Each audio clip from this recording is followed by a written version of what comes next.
We had someone just 2 weeks ago that was choking at lunch, and one of our team members grabbed them, did the Heimlich maneuver, and literally saved their life. That's why we have that policy.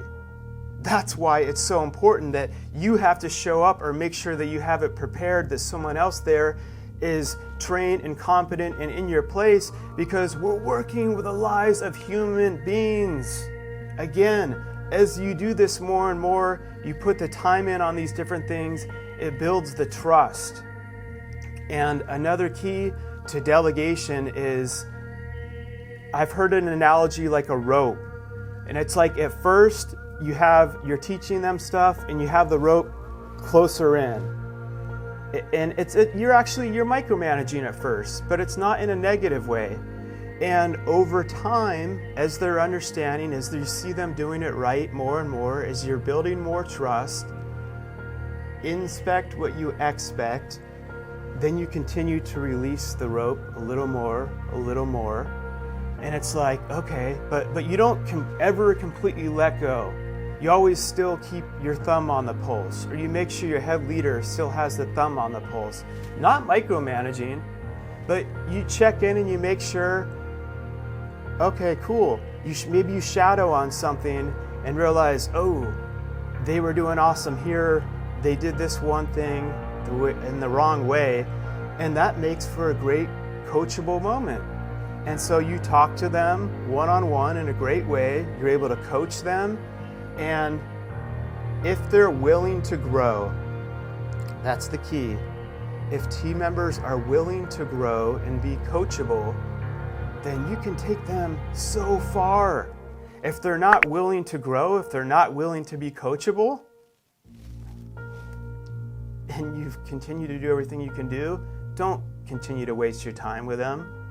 But those that are, which I hope most of them continue to be, they build that competency, and you're able to release more and more of that rope, and you still can check in more and more here and there. And the more they understand the why behind things, they're able to problem solve and see things even more and more at the whole 360 view. And I have people on my team, on my leadership, that are able to do things way better than I would have even imagined of doing it. And I'm not like, how dare you look smarter than me? I'm like, that is freaking awesome. Like, thank you. That's why I hired you. You're a freaking rock star. I don't want to be the smartest at this. I want you to be better at this than me. I love it. So take that time to delegate and to teach the how and the why. And you're not just delegating the tasks, you're continuing to delegate your mindset.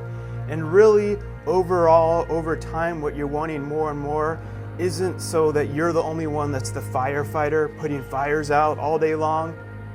You want to be able to continue to build a team of firefighters that can actually be putting those fires out before you even get to them.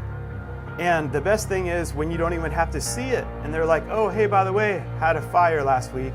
Not a literal fire. I'm sure you all know what I mean. And here's what happened. But, oh, it was all taken care of. Here's what we did. Here's why. Problem solved. But I just thought I'd fill you in. And that's the best thing. You never even had to see the fire. But it takes time, more time up front to delegate your mindset. On the flip side of that, before I get to this end quote here, I sucked at that more and more at the beginning. And I would do it the opposite way. I would be like, oh, this person has experience as a manager.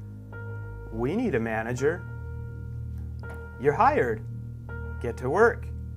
And then I'd be getting irritated when they couldn't read my mind about everything they were supposed to be doing, how we managed at DreamShine our way, which they were never taught to do. Now, don't get me wrong, they should be bringing some skills and some qualities to the table, of course, but mind reading isn't one of them. Make a promise to stop reading freaking minds, because we can't do that.